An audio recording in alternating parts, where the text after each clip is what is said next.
ચોથા નંબરનો 30 mm બાજુઓવાળી એક ષટ્કોણીય પ્લેટ આડી સપાટીમાં તેની બાજુ પર પડેલ છે, તો તે પ્લેટની સપાટી HP સાથે 45નો ખૂણો બનાવે, બરાબર. તો તથા HPમાં રહેલી બાજુ ઊભી સપાટી સાથે 60નો ખૂણો બનાવે છે, તેનો સામેનો દેખાવ અને ઉપરનો દેખાવ ડ્રો કરો. સૌથી પહેલાં તમારે XY લાઈન ડ્રો કરી લેવાની, બરાબર. XY લાઈન ડ્રો થઈ જાય. હવે આપણે 30 mm એક જગ્યા છોડી થોડીક અનુકૂળ આવે એટલેથી પણ તમે કરી શકો. 30 mm એક લાઈન ડ્રો કરી નાખશે, બરાબર. આપણે જે ષષ્ટકોણ દોરવું હોય, બરાબર, તો આના માટે આપણે તમને કોઈને પ્રોપર ડાયરેક્ટ આવડતું તો કરી શકે, અથવા તમે નાનકડી બાજુમાં સ્કેલ પણ શીખાડું રીત પણ એના દ્વારા તમે કરી શકશો. આ માપ તમારે 30નું લીધું, બરાબર. એટલે ટોટલ જો તમારે કેટલાનું માપ થશે, આ તમારે ટોટલ 60 થશે, બરાબર. એ થઈ જાય પછી તમારે જ્યાં પોઈન્ટથી તમે લીધું હોય ને, જો તમારે અહીંયાથી મેઝર કરો, અહીંયા લીધું હોય, આપણે અહીંયા લીધું હતું, બરાબર.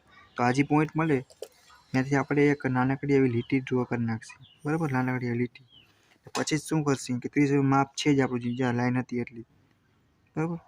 અહીંયા તમે એવી રીતના રાખી અને બે સાઈડ એક તમારે ચાપ મારવાની થશે, ઉપર એટલી, સાઈડમાં પણ એટલી. પછી હેઠે રાખી અને એક અહીંયા ચાપ અને એક ચાપ અહીંયા. જ્યાં ચાપ છેદે ત્યાં તમારે શું કરવાનું, ત્યાં તમારે એવી રીતના ઘાટી લાઈન કરી નાખવાની. એટલે તમારું ઓટોમેટિક 6 સાઈડવાળું ષષ્ટકોણીય બની જશે. કોઈને ઓલી રીતે ફાવતું હોય ડાયરેક્ટ તો પણ તમે કરી શકો. એટલે જ મેં લાઈન ડ્રો કરી હતી જ્યાં પહેલાં. આમાંથી ઘણા લોકો નહીં આવડતું, એના માટે મેં કીધું પ્રોપર કઈ રીતે ડ્રોવું એ શીખાડી જ દઉં, બરાબર. તો આવી રીતના તમે આરામથી 6 સાઈડ તમારી ડ્રો થઈ જાય, બરાબર.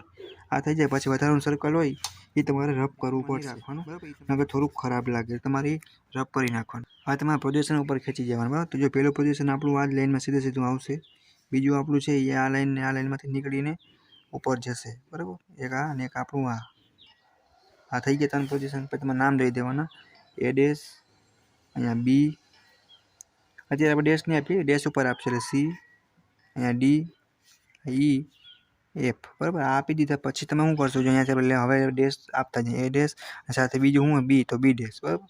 અહીંયા C છે અને હું બીજું F તો F ડેશ, D ડેશ, અહીંયા હું E ડેશ. આ કામ થઈ જાય પછી તમે અનુકૂળ લાગે એટલે તમારે જગ્યા રાખી અને પોઈન્ટ લઈ લેવાનો, બરાબર. હવે તમે જો પોઈન્ટ કરીને 45નો ખૂણો તમારે એક કરી નાખવાનો, બરાબર. અનુકૂળ લાગે એટલું તમે જગ્યા વચ્ચે રાખી આ 40 ને 45 પોઈન્ટ કરી અને તમારે સ્કેલ સીધી બાજુમાં રાખવાની અને લીટો કરી નાખવાનું. આ જ માપને બેઠે બેઠું તમારે અહીંયા લઈ જવાનું છે. તો જો પહેલાં તો કેટલું હોય આપણે માપી લઈએ સ્કેલમાં, બરાબર. અત્યારે તમને કેટલું જોવા મળે 55 છે, બરાબર. તો અહીંયા આપણે 55 પહેલાં તો એક પોઈન્ટ કરી નાખીએ, 55 પોઈન્ટ કરી નાખ્યો અહીંયા, બરાબર. એટલે અહીંયા તમને સાથે નામ પણ આપી દઈએ કે D ડેશ અને E ડેશ. આ છે એ જ બેઠે બેઠા આવશે, અહીંયા છે A ડેશ અને B ડેશ. વચ્ચેનું કેટલું હોય તમે એ પરીકાથી માપી શકો અને નોર્મલ પણ માપી શકો. આજે 25, 26 ને 27 આવે, બરાબર. તમારે આ 25, 26 અને 27 રાખી અને F ડેશ આપી દીધું. પછી આના પોઝિશન તમારે શું કરવાનું કે નીચે લઈ જવાના છે, બરાબર. કેટલે લાગી લઈ જશો તો જો તમને આ પાછું ખેંચી ત્યાં લાગે, બરાબર. સીધા તો રોલર સ્કેલ તમારે યુઝ કરવાની છે, નકર થોડુંક એક્યુરેસી વધારે નહીં મળે અને પ્રોપર ડ્રોઈંગ નહીં થાય તો માર્ક્સ થોડાક કપાવવાનો ચાન્સ રહે. પછી આ તમારે તો સીધું આમ ખેંચી જશે. પછી તમારે આ છે બે, બરાબર, તો એ આ જ લાઈનમાંથી નીકળવા જોઈએ. આ બે છે પાછા, જો તમે અંદાજો લગાવી શકો અહીંયાથી નીકળે તો થોડુંક સામાયિક વ્યસ્ત ધ્યાન રાખવાનું. અને આ તમારે પણ એક ઉપરનું હોય એ પણ ખેંચી લેવાનું. આ ખેંચી પછી તમે શું કરશો, એક અહીંયા તમે પોઈન્ટ કરશો, એક એટલે કરશો, એક અહીંયા થશે, બરાબર. અને બીજા પોઈન્ટ ક્યાં આવશે તમે ખુદ એક અહીંયા, એક વચ્ચે અને અહીંયા, બરાબર. આ થઈ જાય પછી તમારે શું કરવાનું સિમ્પલી કે નામ સાથે તમારે કામ કરવાનું હોય. જો પહેલાં આપણે લાલ પેનથી જોડ દઈએ તમને આઈડિયો આવે, બરાબર. એટલે તમારે ફટાફટ આને તું જોઈન્ટ કરી દેવાનું, આ દઈ દેવાનું. નામ શરૂઆત સેમ ટુ સેમ આમ જ થાય. એ ડેશ નહીં આપી, ડેશ ઉપર જો આપી દે એટલે ડેશ ઉપર હોય નોર્મલ આવશે A, B, અહીંયા આપણું C આવશે, આ D આવશે, આ E અને અહીંયા F, બરાબર. તો આપણે આ અનુકૂળ માપ અહીંયા પોઈન્ટ લઈ અને આપણે શું કરશે કે 60નો ખૂણો બનાવવાનો થશે. કેટલો તો 60 આગળ તમારે રાખી અને સીધું તમારે ખેંચી લેવાનું, બરાબર. એક લાઈન તમારે અનુકૂળ લેવાની, ભલે મોટી આગળ વહી જાય તો કાંઈ વાંધો નહીં. હવે આ જ બેઠો પ્લાનને આપણે શું કરશે અહીંયા લઈ જશે, બરાબર. હવે આપણે શું કરશે જો આ મેઝર કરી લેતી અહીંયાથી આપણે કામ કરીએ સિમ્પલ. તમને સ્કેલનો થોડો ગોટો થશે એના કારણે આપણે હવે કોણમાં આપણે કહેવાય ને પરિકરથી માપ કરશે. અહીંયા રાખી અને આપણે એટલેથી રહેવું હોય તો અહીંયા એક ચાપ પછી સાથે એક શરત રાખવાની, અહીંયા તમારે પોઈન્ટ પછી કરી નાખવાનું, બરાબર. તમને એટલી આઈડિયો આવે. પછી પાછું અહીંયા આપણે રાખી પરિકર અને આમ માપ લેશી મેઇન પોઈન્ટ આગળથી લઈ અને પાછું અહીંયા એક ચાપ આ છે એટલે તમે લાસ્ટમાં રફ કરી શકો અથવા ભૂસી નાખવાની, તો આપણે ક્લિયર પ્રોપર ડ્રોઈંગ દેખાય એના માટે. બાકી એ જવાબ છે ને એ જ પ્રોપર ઘાટો લઈ આવવાનો હોય. આ થઈ જાય પછી તમારે એક વસ્તુ એ કરી લેવાની, અહીંયાથી આ માપ કેટલું હોય ને એ પણ મેઝર કરી લેવાનું, કે તમારે ઉપર બારે કેટલું લઈ જાવ. એક લાઈન નથી પછી તમે શું કહો છો, લાસ્ટ પોઈન્ટ આપણે અહીંયા મળ્યો તો અહીંયાથી આટલું, પછી તમે ઓટોમેટિક તમને આઈડિયા આવી જશે કેટલાનું બોક્સ બનાવવું. જો આ આટલું છે બરાબર, અહીંયાથી આ બોક્સ આમ જશે, લાસ્ટ વાળું પેરેલલ લેવાનું. આ લાઈન જો એક લીધી ને આમ ત્રાસી પેરેલલ લેશો એટલે તમને ઓટોમેટિક આવશે. સ્કેલમાં એટલી એક્યુરેસી નહીં મળે પણ રોલર સ્કેલમાં આરામથી મળી જશે. પછી તમે શું કરશો, આ બધાને તમારે જોઈન્ટ કરી દેવાના છે, ટૂંકમાં એક બોક્સ બની જશે બરાબર. આ થઈ જાય પછી તમારે સિમ્પલ શું કામ કરવાનું કે વચ્ચે લાઈન હતી એ પણ મેઝર કરવી પડશે, વચ્ચે કેટલી જગ્યા છે બરાબર. અહીંયા માપી શકો અથવા તમે હેઠે પણ માપી શકો. કોઈને એમ થાય કે મારે ઉપરને હેઠે લેવું, લઈ અને તમારે શું કરવાનું, એક અહીંયા કરી નાખવાનું ચાપ, આલી સાઈડ પણ કરી નાખવાની. જો કોઈને સ્કેલથી કરવું હોય તો ત્રાસા ભાંગવું આપણું ના જાય અને માર્ક્સ પણ ના કપાય બરાબર. પછી તમારે એને પણ જોઈન્ટ કરી દેવાનું. આ થઈ જાય પછી આપણે શું કરશી, સિમ્પલી પોઈન્ટ લઈ લેવાના છે.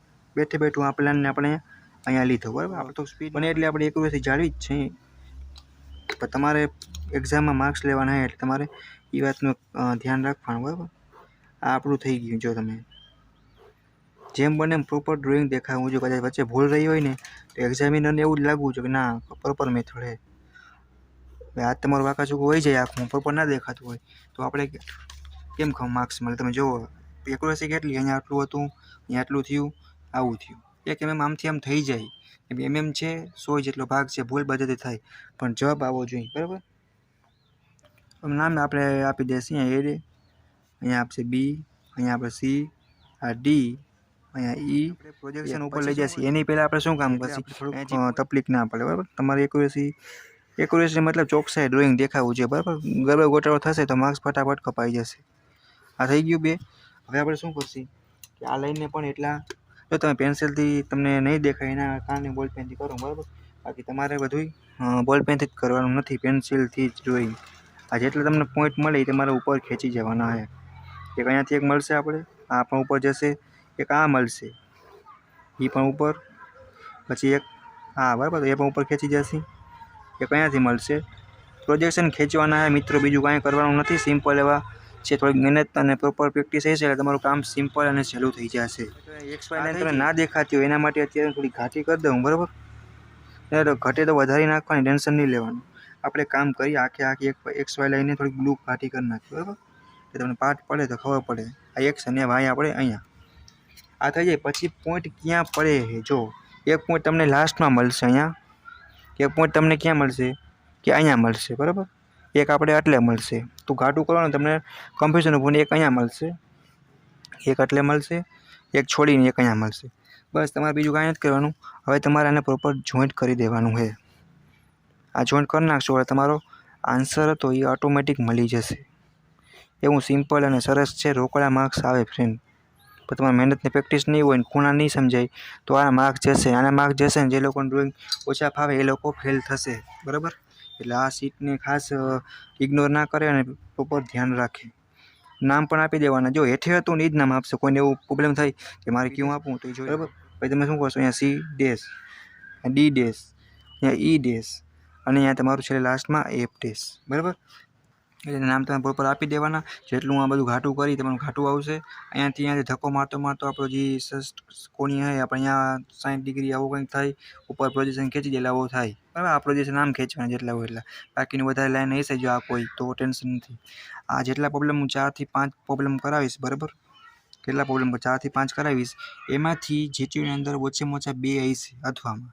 જે લોકોને ડ્રોઈંગ ઓછું ફાવે એ લોકો આ પ્રોબ્લેમ કરી નાખે. 7 માર્ક્સમાં પૂછાશે, સિમ્પલ અને સહેલા.